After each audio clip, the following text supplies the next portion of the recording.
Mike Starr. DP's in the house. How are you, buddy? Drew Pinsky, how you doing, buddy? Hey, Anderson, look at this man. Can you even recognize him as the same guy? You do look quite a bit better. Hey, thanks a lot, man.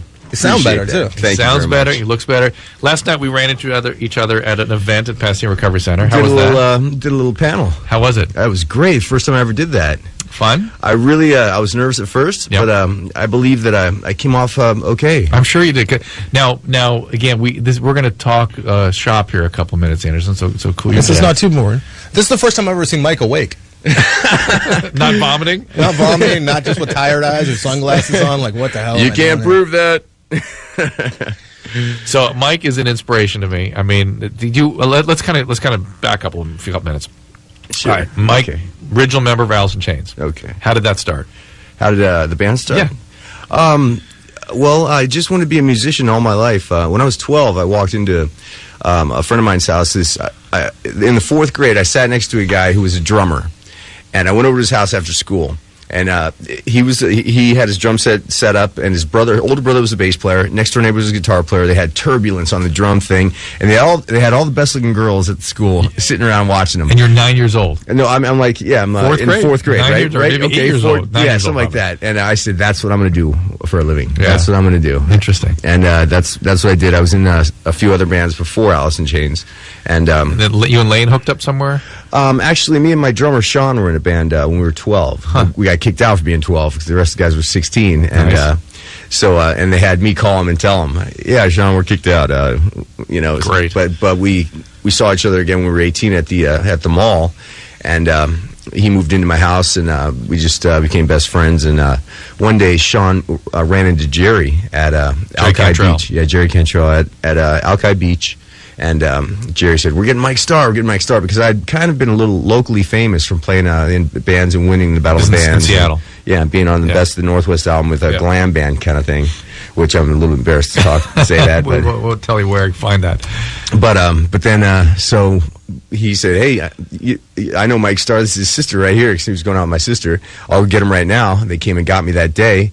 And I went up there that night. Jerry was going out with your sister? No, Sean was going out with my Sean was sister, going and with Jerry your sister. said, Got it. we're going to get Mike Starr in the band. He said, Got you don't it. even know Mike Starr. What are you doing?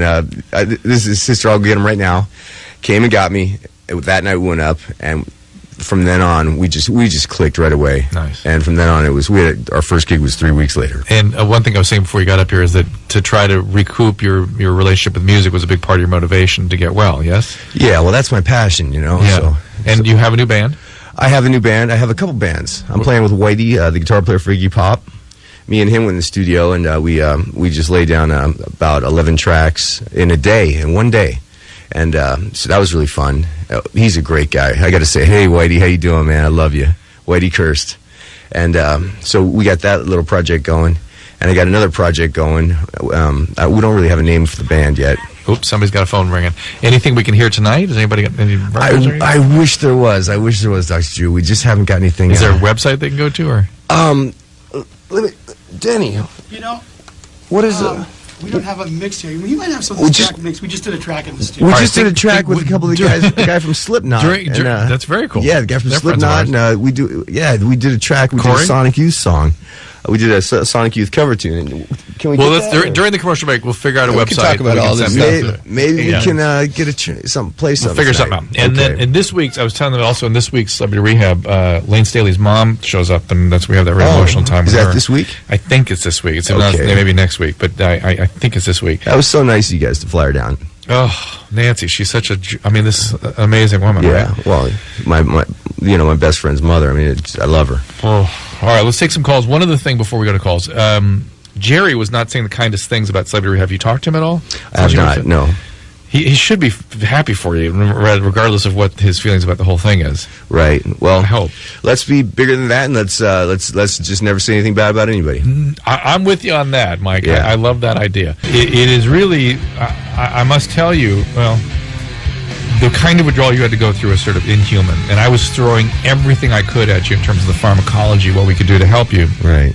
And it was still miserable. It was still awful. Definitely was. And people, it's funny, I'm getting criticism from all over the place. People saying, oh, leave him on Suboxone, much higher dose, much longer. And that, I'm like, yeah, but Mike wanted to get through this. He wanted to push through. I mean, you were all the while like, get me through. I want to do this. Right. And then finally you push through. What was that? Because we were struggling a while at the app. People don't know, even after Sober House, we continued to try to help you with that withdrawal, which went on for months and months and months. Well, I'll tell you that Suboxone, the Suboxone works for the pain, but it constipates you.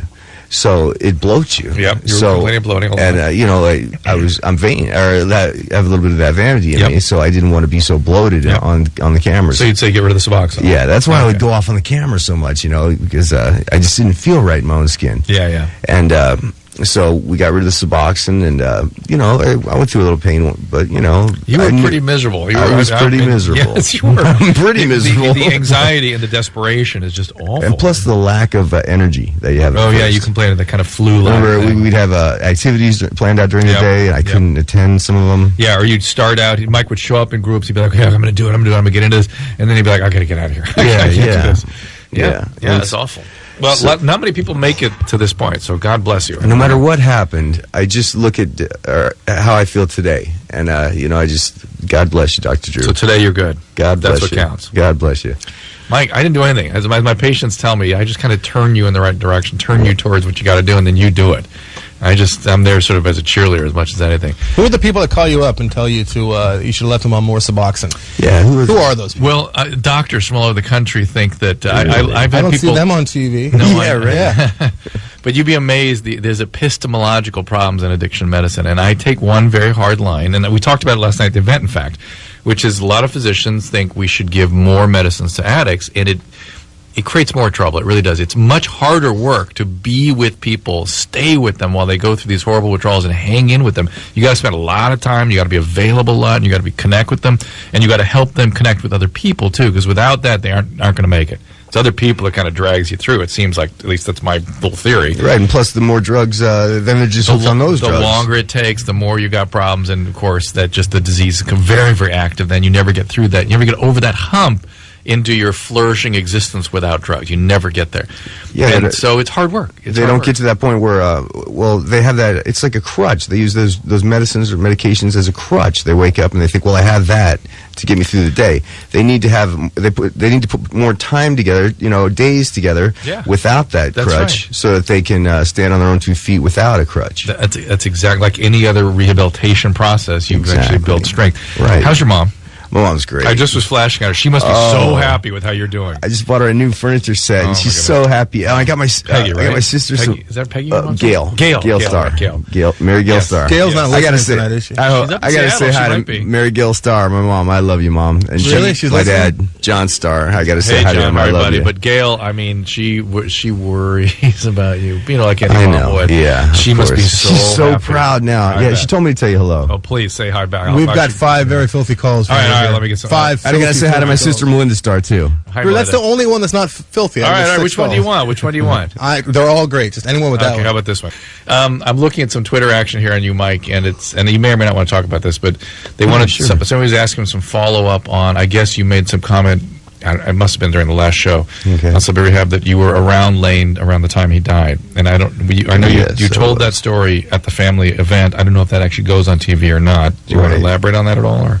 I was with Layne the day, it was my birthday, he died the day after my birthday, and I was with him all that day on my birthday, trying to keep him alive, and I even asked him if I could call 911, and he said if I did, he would never talk to me again, and of course I didn't know he was going to die, or I would have called 911 anyways. Of course I would much rather have had him alive and him not talking to me than to have lost such a great human being. And a dear friend. Just a great person. What a great person he was. Yeah. I will say to the Twitterer that was asking these questions that we did a little bit of dismantling this. You may not remember it back in Family Day. It was very clear Mike harbored deep guilt about this, and he had nothing to do with it. There was no way. But he had saved my life in South America one time. We were touring with Nirvana and the Chili Peppers, and we were playing a big show, a big festival down in South America. And Kurt had taken me into the room, the bathroom, him and Courtney, and we shot up all night. And then Layne didn't know that, and I went to Layne's room, and we shot up, and I OD'd, and Oh, you shot up on top of what you had done with Courtney and Kurt. And Kurt. Yeah, and so Layne didn't know that, and so I wake up and I'm all wet, and I'm laying over the toilet, and I'm in a different room, and I'm all wet, and he had added me in the shower and everything, and I didn't, I was obviously blacked out during that whole time. Were you not breathing or something during that? I was flatlined and he said, and he's crying, punching me in the face, and I'm like, what's wrong? What did I do? He's like, you were dead for 11 minutes, Mike. So him saving my life, and then me not being able to save his life. Well, Mike, I'm going to switch that story around for you, okay? Yes, he cared deeply about you. Yes, he pulled you through that. He risked your life. No, he would not have known what to do if you actually were flatlined. Putting you in the shower would be the worst thing you could possibly do. Really? If you were flatlined, you needed fluids and CPR and other things. Yeah. He should have called 911 and not done what he did. Okay. But for the grace of God, you made it through. Right. Okay. And he, of course, cared deeply and did what he thought was right. Right. He did what he thought was right. We can't fault him for that. No, not at all. But the reality is, he didn't save your life. Something else saved your life. Right. He was around while you made it through. And I got to tell you, sometimes I feel naked without Layne in this life. Now, still to this day, I don't care about a band thing. I don't care about losing, them dismissing me from the band. I never quit the band, for one thing. I'm not a quitter. Yeah. Not a quitter, that's for sure. But I don't care about any of that. I love Layne for the human being that he is, and so that's I just really miss him. I know. I know that. I just really miss him. And then meeting his mom too, you get a little taste of who he was. Right. Yeah. What a sweetheart. There is a Layne Staley fund. I forget. Maybe do you know the website? I don't know the website. I will come up with it during the break, and we'll give them. Nancy does these events every year to support, basically to help treat addiction and raise awareness and whatnot. Mike Starr in the studio. 1-800-LOVE-191 is the number. Mike Starr, bass player from Alice in Chains. He now has a new band we're trying to scrape together some material from, so you can hear it in the next hour. As well, you can see him on Celebrity Rehab 3, and of course this week on Thursday, VH1 10 o'clock, the family episode where Layne Staley's mom comes around, and it's very, very moving for me. And your mom comes around too. Yep, that's correct. Which is a delight. Yeah. And Mike is doing amazing now. He's an inspiration. I would urge you to remember him tonight and then watch the next shows all the way through Sober House and see how this man struggled and how he's gotten to where he is now. During the break, we're going to look for the Layne Staley Fund. Okay. I forget what it's called and give you guys websites for that. It is called the Layne Staley Fund. We'll be back with more Mike Starr, more your calls after this. Welcome back. As I promised before the break, we would sleuth out the Layne Staley Fund, and lo and behold, it is the LayneStaleyFund.com. Layne, L-A-Y-N-E. Staley, S-T-A-L-E-Y, one word, Layne Staley Fund, also no spaces. And it talks about the mission, and it's lots of messages from Nancy, and the tributes, and the every August fundraiser they put together. And I strongly recommend you support this organization. They do a good job. That's Drew. I think I'm gonna put a band together and play that next in August. Yeah, I think I'm very cool. I'm gonna talk to Nancy about. Come on back, and we'll promote that in the summertime. That'd be great. I'll put something together for that. Another thing along these same lines, Tom Arnold just sent me an email that there is an iPhone, BlackBerry, every formatted platform available app called Recover Bud. This is from Tom Arnold. It's an app you can download for free. I believe about getting weed? No, it's the 10 closest 12-step meetings to where you are. You enter your zip code, and they'll give you the 10 closest meetings. He was saying how his friends and family getting tired of him having to look for meetings all the time, and it's the Yowza for recovery. But it's for addicts, and you got to type in Bud. No, it's Recover Bud. It's your recovering. Sounds like friend. You're like a stoner that lost your weed. Recover Bud. It's not in order to recover Bud. It's Recover Bud. Hair of the dog. Recover Bud, and I don't know if it costs anything. It doesn't say whether it's free or not. I suppose it's free. And in any event, it's like Yowza. Yowza is this thing that our buddy Greg Grunberg does, where you can put in you can actually locate where you are for you, and it'll give you the surrounding stores and download all the discount coupons onto your iPhone. You can scan them on as you leave a store. Well, this is a little simpler. This will give you the 10 closest meetings to the zip code you put in any city, and I assume the times and whatnot in the places, and so you just go to your meetings that way. Perfect. Yeah, Recover Bud. That sounds like something I need. iPhone app. That's what I'm talking about. Can you go to your meeting just on your phone without actually going to the meeting? Can you chat with people? No. It's how to locate meetings. On the caller. On the caller? Yeah. Hey, Dr. Drew, it's Lisa D. Oh, it's Lisa. How you doing? Lisa D'Amato, what are you doing? Now we lost her. She screamed in her phone. I'm sorry, I had to do it. How you doing, Lisa? To do it. Oh, I love you, Lisa. How you doing? You're breaking up a little bit, Lindsay. But that's Lisa D'Amato, one of Man, that was pretty smooth. You caught that right away. I can't believe you did that. I could just I just recognize that voice. Lisa. Guys, I just wanted to do my little prankster little thing. Oh, you're awesome, Before Lisa. you call, Lisa, Mike was telling me how much he adored you, how cool you were. I was just talking to her right before I got here. Oh, is that right? Yeah, That's cool. yeah. Aww. She's the reason why I'm on the show. She called me and said you guys were talking. Really? And On this show? Oh, yeah, on this show right here. And Yep. then you had called me the next day. Yep, absolutely. Yeah. Yeah. Yeah, we're gonna go. We're gonna go do dinner soon. Yes, we are. Yeah, definitely. Yeah, we got to hit some meetings and go do dinner and everything. I'll let you guys get back to work. Lisa, How'd your studio work go today, Lisa? What? How'd your studio work go today? I'm still here. You can hear it play it really quick. There you go. she's going to play our music for us. Okay. All right. Lisa, give it to Anderson. He'll play it during one of the bumpers, all right? All right. Bye. All right, We my dear. love you, Lisa. Lisa, great to hear from you, okay? Okay. Don't be a you stranger. guys. You take Love care. you too. If it was a real call, it would have been the Bye-bye. best call of the night by far. Oh, please. But that's why you should question. She That did a good was job funny. faking it, but it still didn't fit with I We had a can't call. believe you caught that. I Yeah, can't believe you caught I- that. We had a Really? call 8 years ago, Drew, where a girl was scratching her feet and then pleasuring herself, and she did get some kind of infection there. Yeah, you can get affections. All And kinds she of actually them. liked it. That was the thing that she liked her Oh, vagina to thankfully, I itch. forget a lot of the calls we've had. I thankfully that's the case. So here's the deal: Mike Starr and Lisa D'Amato were on Celebrity Rehab 3 together. You were friendly during the course of treatment, weren't you? Oh, of course. You, I Me and Lisa got along really because people good. have moved in and out of friendships and things. During I Right, couldn't right. keep track of it. Oh, all. me and Lisa have always been tight. That's good. And Lisa speaks very highly of Mike, and that's how Mike ended up coming here tonight. And Yeah. Mike, as I mentioned earlier, is just doing fantastically, and people are congratulating Lisa on Twitter for having called in. It's good times. Oh, Lisa's that's doing good. great. Okay. Okay. All right. Thank you. Bye bye. Bye. Here is Danielle with a question for Mike. Daniel. Hey, Mike. Hey, how you doing? I'm doing good. I'm a big fan of Alice in Chains, and you're pretty much the reason why I'm watching Celebrity Rehab. Hey, thanks, Daniel. That's cool. That's really nice. Doesn't he sound great now, Daniel? Yeah, it sounds really good. I'm glad Amazing. Because, I really appreciate that, Daniel. I'd start to have another person from the Seattle scene, OD.